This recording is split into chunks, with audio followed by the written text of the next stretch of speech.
2009년도에 출판된 미국의 대표적인 커뮤니케이션 코칭 컨설턴트인 패기 클라우스라고 하는 사람이 지은 책 소프트 스킬이라고 하는 책을 보면은 1960년대까지만 해도 전문적인 기술과 또 전문적인 지식을 가진 이 하드 스킬을 가진 사람이 우대를 받았다고 합니다. 그런데 이제 사회가 복잡해지고 다양해지면서 자기 관리의 능력과 대인 관계와 의사소통의 능력과 그리고 얼마나 리더십을 잘 발휘하느냐, 얼마나 팀워크를 잘 이루고 있는가 하는 소위 소프트 스킬을 갖춘 사람이 필요하다고 말하고 있습니다. 실제로 유명한 이 경제인들이 보는 그 잡지가 있는데, 포춘지가 있는데, 그 포춘지에서 500명의 CEO들을 대상으로 해서 설문을 해봤는데 이들이 약 한 75%가 하드 스킬을 가진 사람보다도 소프트 스킬을 가진 사람이 더 필요하다고 답을 했습니다. 그러면 이 소프트 스킬은 한마디로 무엇을 말씀하는 것일까요? 이것은 바로 부드러운 관계성을 말합니다. 부드러운 관계성. 한번 따라서 한번 해볼까요? 부드러운 관계성. 그러니까 이 부드러운 관계성을 가진 사람이 사업이나 직장에서도 결국은 성공한다는 것입니다. 그런데 그 관계성은 바로 한 사람의 인격과 신앙의 성숙의 표지이기도 합니다. 그래서 우리 주님께서 우리 신앙생활에서 가장 중요한 표지를 말씀하실 때 마태복음 22장 37절 40절 한번 말씀을 보겠습니다. 시작.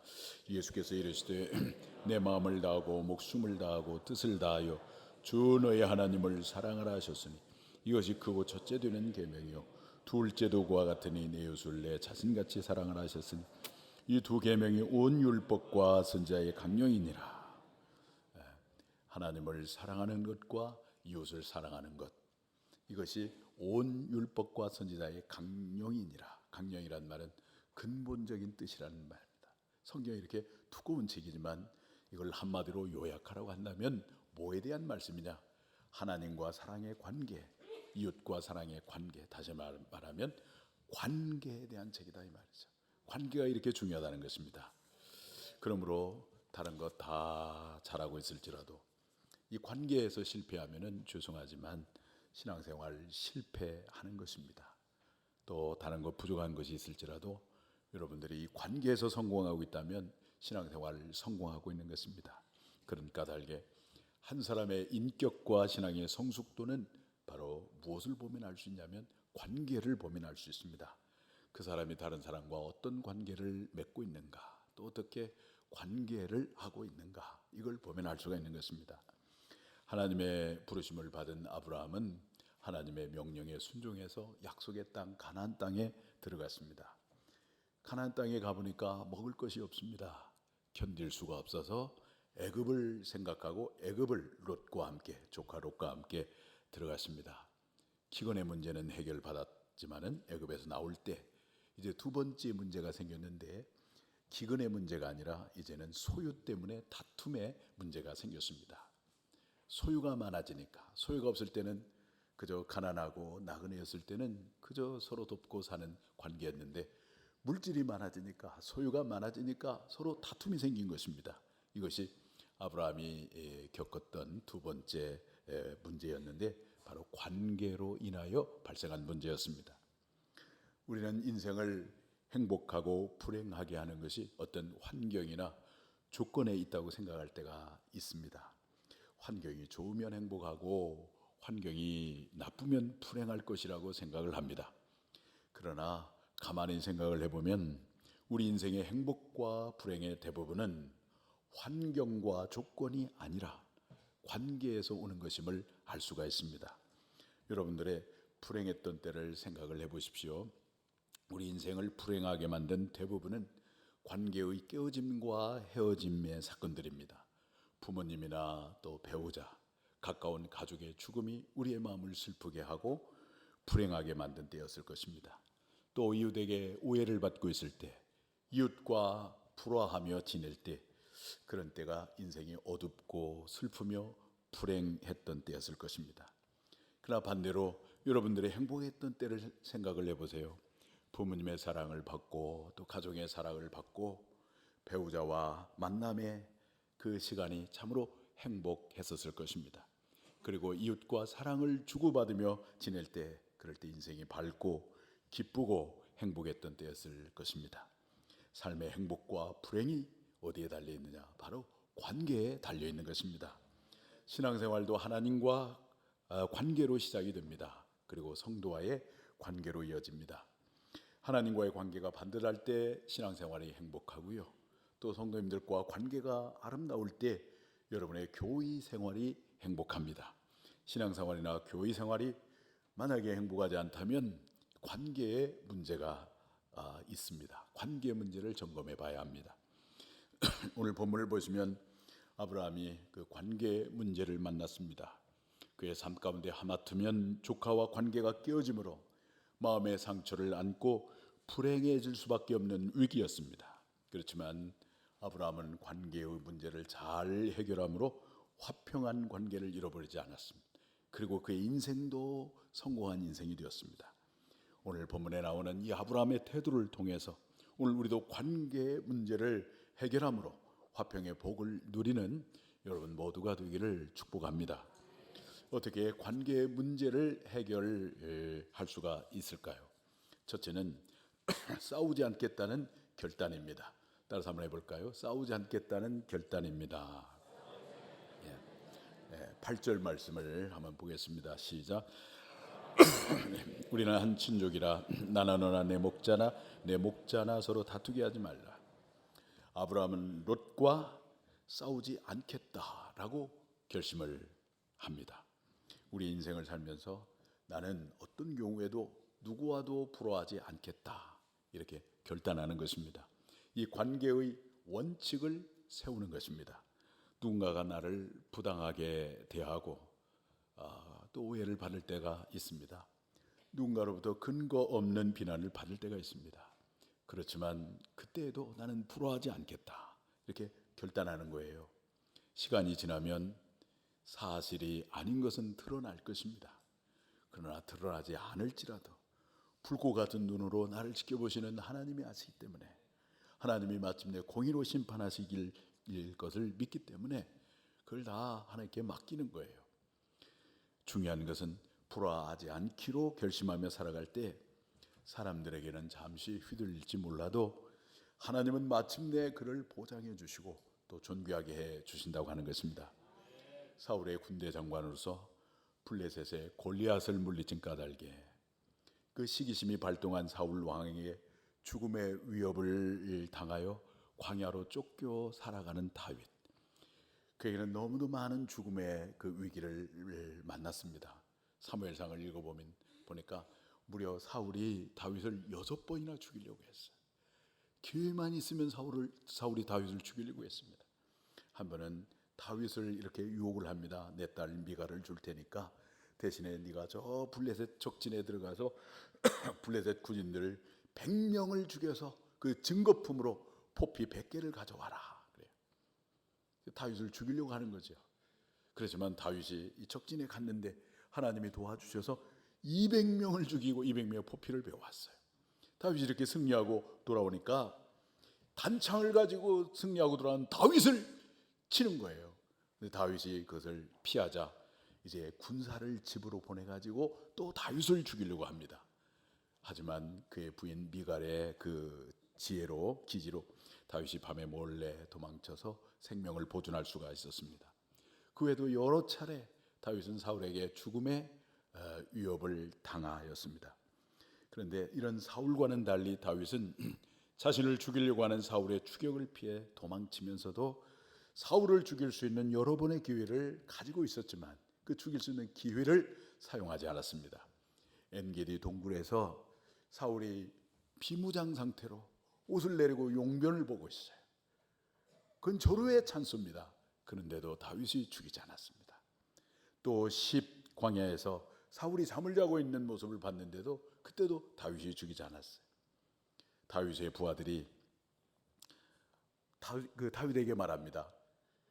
왕이시여, 이것은 하나님께서 원수를 당신의 손에 맡겨둔 것이니 이 기회를 놓치지 마십시오. 당장 죽이십시오. 이렇게 권면을 해요. 그렇지만 다윗은 단호하게 거절을 하고 사울을 죽일 수가 있었지만 옷자락만 베고 말았어요. 사무엘상 24장 4절을 한번 보겠습니다. 시작. 다윗의 사람들이 이르되 보소서 여호와께서 당신에게 이르시기를 내가 원수를 내 손에 넘기리니 내 생각에 좋은 대로 그에게 행하라 하시더니 이것이 그날이니이다 하니 다윗이 일어나서 사울의 겉옷자락을 가만히 베니라. 옷자락만 뱄습니다. 그러면서 다윗은 그 신하들에게 말을 합니다. 사무엘상 24장 6절 말씀입니다. 한번 보겠습니다. 시작. 자기 사람들에게 이르되 내가 손을 들어 여호와의 기름 부음을 받은 내 주를 치는 것은 여호와께서 금하시는 것이니 그는 여호와의 기름 부음을 받은 자가 됨이니라. 사울은 끊임없이 다윗을 죽이려고 했지만 다윗은 자신을 죽이려고 하는 이 사울을 살려주어서 한때 사울을 왕으로 세워주셨던 이 하나님의 결정을 존중합니다. 다윗을 죽이려고 했던 사울, 그러나 자신을 죽이려고 했던 사울을 살려준 다윗, 얼마나 대조적입니까? 우리는 이들의 삶의 종말이 어떠했는지를 잘 압니다. 사울은 마침내 하나님께 버림을 받고 신접한 여인을 찾아다니며 비참한 말년의 삶을 살다가 블레셋과의 전쟁에서 너무나 비참하게 블레셋 군인에게 죽임을 당하고 맙니다. 그러나 죽일 수 있었지만 살려주었던 다윗, 하나님께서 그를 보장해 주시고 존귀하게 여겨주시고 통일 왕국의 왕으로, 성군 다윗으로, 왕 중의 왕으로 이 다윗을 높여주시고 축복해 주셨습니다. 여러분, 우리의 삶 가운데 우리가 관계에서 성공하기 위해서 우리가 중요하게 생각할 원칙은 나는 어떤 경우에도 불화하지 않겠다, 나는 싸우지 않겠다. 여러분, 이 원칙을 세우며 살아가는 것입니다. 그럴 때 우리는 이 관계에서 성공하고 마침내 여러분의 인생도 성공하고, 할렐루야, 그렇죠? 인생도 성공하고, 이 귀한 시간에 여러분의 마음속에 누구와도 불화하지 않겠다고 하는 결단을 통해서 관계에서 성공하시고 인생에서 진정한 성공자가 되기를 주님의 이름으로 축원합니다. 어떻게 관계의 문제를 해결할 수가 있을까요? 첫째는 싸우지 않겠다는 결단입니다. 둘째는 사랑의 방법을 선택하는 것입니다. 따라서 한번 해볼까요? 사랑의 방법을 선택하는 것입니다. 네, 9절 말씀을 한번 보겠습니다. 시작. 내 앞에 온 땅이 있지 아니하냐? 나를 떠나가라. 네가 좋아하면 나는 우하고 네가 우하면 나는 좋아하리라. 아브라함 롯에게 땅을 선택할 기회를 줍니다. 그 당시, 물론 지금도 그렇습니다만 땅은 그 당시에 재산이었거든요. 그런데 그 땅을 조카 롯에게 먼저 선택하도록 한 거예요. 이것이 바로 사랑의 방법입니다. 아브라함은 연장자입니다. 그리고 아브라함이 롯을 데리고 나왔습니다. 그 아브라함 때문에 롯이 지금 복을 받은 거예요. 그렇다면 땅을 먼저 가질 권리가 누구에게 있겠습니까? 아브라함에게 있는 거죠. 그렇지만 아브라함은 자기 권리를 내려놓고 땅을 먼저 선택할 권리를 롯에게 준 거예요. 이것이 바로 사랑의 방법입니다. 여러분의 삶 가운데 인간관계가 어느 때 가장 힘들었습니까? 어느 때 힘들었습니까? 권리를 주장할 때였을 것입니다. 권리를 주장할 때, 남편과 아내 사이에, 부모와 자식 사이에, 시어머니와 며느리 사이에, 성도와 성도 사이에 권리를 주장하면 잠시 이기는 것 같지만 그러나 깨어진 관계로 인하여 마음은 여전히 불편할 것입니다. 그런데 이렇게 자기 권리를 주장하는 저변에는 무엇이냐면은 자존심이 있어요. 우리의 자아 문제가 있습니다. 그래서 관계의 모든 문제는 따지고 보면 자존심의 문제가 있는 것입니다. 기분 나쁘다고 하는 느낌, 이것이 자존심의 문제입니다. 그 자존심을 건드리는 거예요. 그래서 관계가 깨지는 것입니다. 여러분, 이 자존심이 꺾어져야 돼요.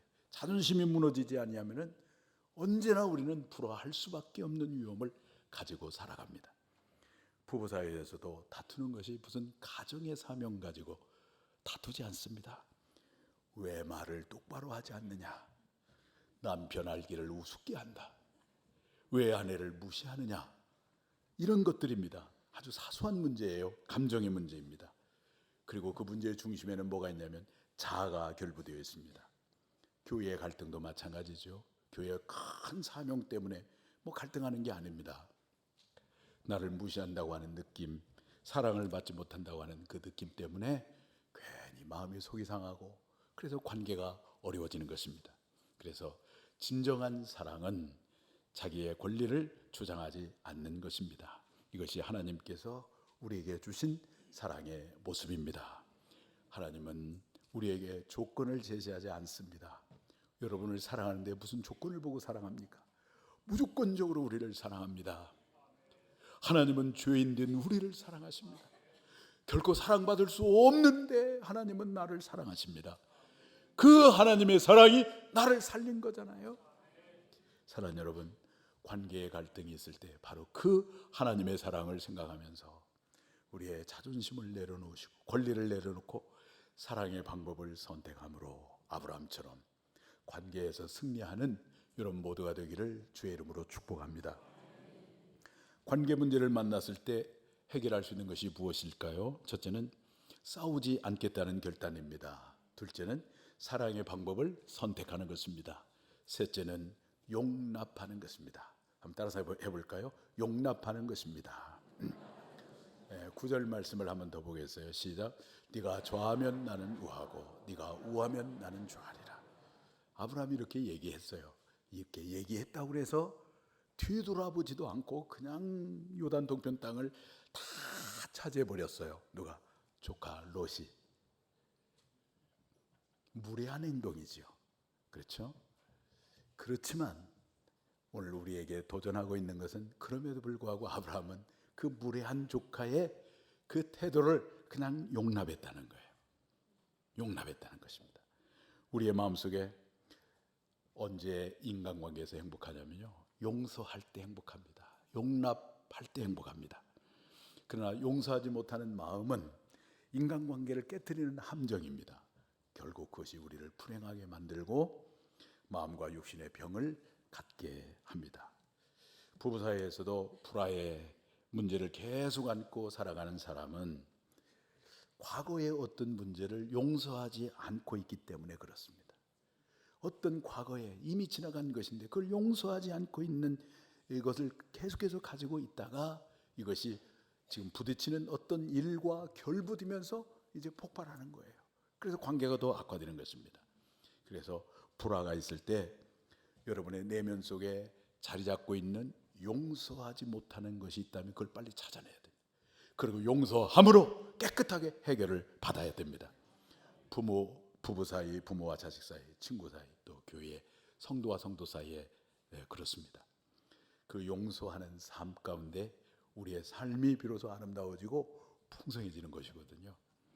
형들에게 팔려가지고 애굽의 노예가 되었던 요셉이 훗날에 애굽의 총리가 되었습니다. 그러다가 자기를 팔아먹었던 형님들을 만나는데 그때 요셉이 너무 멋지게 용서를 하잖아요. 한번 읽어보십시다. 창세기 45장 5절 시작. 당신들이 나를 이곳에 팔았다고 해서 근심하지 마소서, 한탄하지 마소서. 하나님의 생명을 구원하시려고 나를 당신들보다 먼저 보내셨나이다.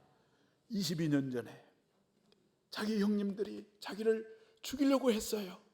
팔아먹었어요. 그랬던 형님들을 22년 만에 만나는데 요셉이 어떤 위치에서 만납니까? 절대 권력을 가진 애굽의 총리의 입장에서 만나는 거예요. 마음대로 할 수가 있습니다. 원수를 톡톡하게 갚을 수가 있습니다. 근데 그럼에도 불구하고 깨끗하게 그들을 용서하잖아요. 그러면서 그것을 믿음으로 해석하며 이렇게 말을 해줍니다. 미안한 마음, 죄송한 마음을 없애주려고. 얼마나 멋있는 요셉인지 모릅니다.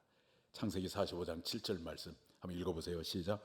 하나님이 큰 구원으로 당신들의 생명을 보존하고 당신들의 후손을 세상에 두시려고 나를 당신들보다 먼저 보내셨나니.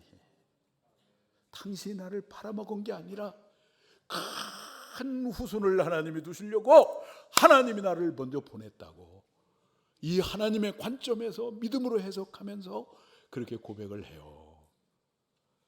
형님들의 마음속에 있는 미안한 마음, 죄송한 마음 그 갖지 않게 하려고 얼마나 멋있는 그런 요셉의 용서입니까? 이 대범하고 담대한 용서로 말미암아 하나님이 선택한 이스라엘 백성들이 선민 이스라엘이 이제 태동하게 되는 것입니다. 사랑하는 성도 여러분, 관계에서 성공하고 결국 하나님께서 보장하시는 인생의 성공을 위하여 용서하시는 삶을 사시는 여러분들이 되시기를 축복합니다. 결국 한 사람의 성숙은 나는 누구와도 부러워하지 않겠다고 하는 결단으로부터 시작해서 결국 사랑과 용서의 깊이예요. 사랑과 용서의 깊이만큼 우리의 성숙도가 올라가는 것입니다. 얼마나 사랑하고 용서할 수 있느냐 하는 것이 한 사람의 성숙의 깊이입니다. 우리 스스로 다른 사람을 얼마나 사랑하고 용서하며 사는지를 보면 자신의 성숙도를 재볼 수가 있는 것입니다. 그런데 문제는 우리 자신의 힘으로 사랑과 용서가 안 된다고 하는 거예요. 용서해야 된다는 거 아는데 용서가 안 돼요. 사랑해야 된다는 거 아는데 사랑이 안 되는 거예요. 사랑하고 싶은데 사랑이 안 되고 용서하고 싶은데 용서가 안 되는 것입니다. 그것이 우리의 한계예요. 이것을 우리는 인정할 수 있어야 됩니다. 사실 우리들에게는 사랑과 용서할 수 있는 힘이 없습니다. 왜냐하면 사랑과 용서는 하나님에게서 오는 것이기 때문에 하나님이 주셔야만 할 수 있는 것이기 때문에 그렇습니다. 우리 안에 하나님의 사랑과 용서가 채워질 때에 비로소 다른 사람을 용서할 수 있고 사랑할 수가 있는 거예요. 그래서 체험받는 이 시간이 우리에게 늘 필요합니다. 하나님 앞에 직면하는 시간이 필요하고 하나님 앞에 내가 머물러 있는 시간이 필요해요. 우리가 너무나 바쁘고 분주하게 삶을 살다 보니까 하나님 앞에 머물러 있는 시간이 없는 거예요. 하나님 앞에 나를 직면할 수 있는 시간이 없는 거예요.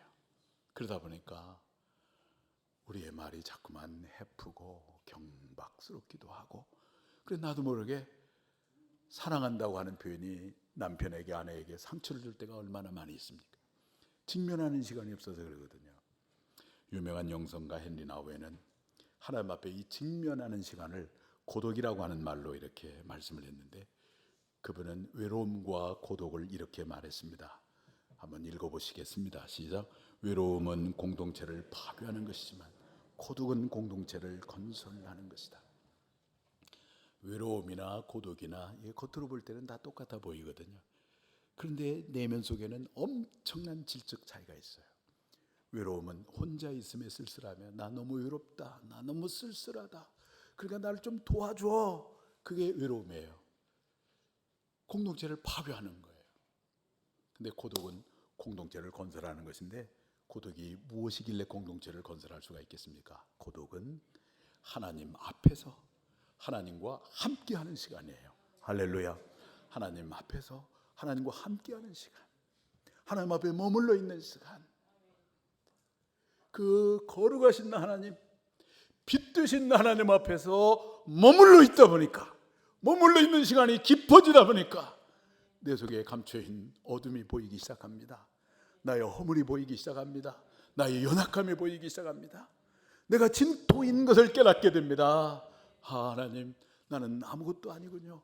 나는 선함도 없고 의로움이 없습니다. 내 힘으로 뭔가를 한다고 내가 장담하고 큰소리 쳤는데 내가 할 수 있는 것이 아무것도 없군요. 하나님, 어떻게 하면 좋겠습니까? 하나님, 나를 불쌍히 여겨주세요. 나를 도와주세요. 그럴 때 하나님의 은혜가 강물이 되어 여러분의 마음을 적시기 시작하는 거예요. 그러다 보니까 우리 내면이 풍성해지기 시작합니다. 존재가 넉넉해지기 시작하는 거예요. 이게 바로 고독의 축복입니다. 야곱이 그 수십 년의 세월 동안에 열심히 살았어요. 땀 흘려 살았어요. 성실하게 살았어요. 그래서 거부가 되었습니다. 부자가 되었습니다. 12명의 자녀가 있었습니다. 그런데 마음에는 안식이 없어요. 기쁨이 없어요. 늘 불안과 두려움 속에서 있습니다. 그런데 어느 날 형님이 자기를 죽이러 온다고 하는 소식을 듣고 모든 소유를 이끌고 도망가다가 야복강에 이르렀을 때 모든 소유를 다 흘려보내고 홀로 남아있는 시간을 가졌어요. 얼마나 야곱의 인생에서 너무나 소중한 반전의 시간을 가진 거예요. 홀로의 시간, 고독의 시간을 가진 겁니다.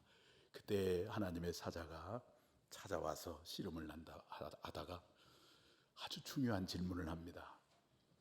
내 이름이 무엇이냐 이걸 물어요. 너는 누구냐 그 말이에요. 여러분, 우리 인생이 말이죠, 내가 누구인지 모르고 살 때가 많아요. 내가 어디서 와서 어디로 가는지, 내 삶의 목적이 진정 무엇인지 이거 모른 채 살아갈 때가 참 많아요. 자기 똑똑함으로 이렇게 살아갈 때가 많다고요. 야곱이 그렇게 살았어요.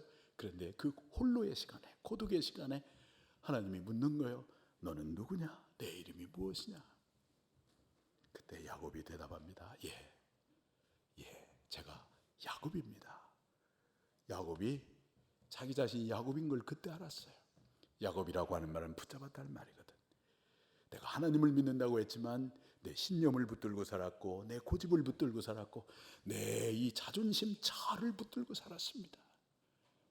그걸 깨달았을 때 하나님께서 야곱을 이름을 바꿔주죠. 야곱을 이스라엘로 바꿔주는데 이것은 존재의 변화를 의미합니다. 야곱이 받았던 최고의 축복은 뭐냐면 소유의 축복이 아니에요. 환경의 축복이 아니에요. 삶의 조건의 축복이 아니라 그의 내면 속의 존재가 바뀌어졌어요.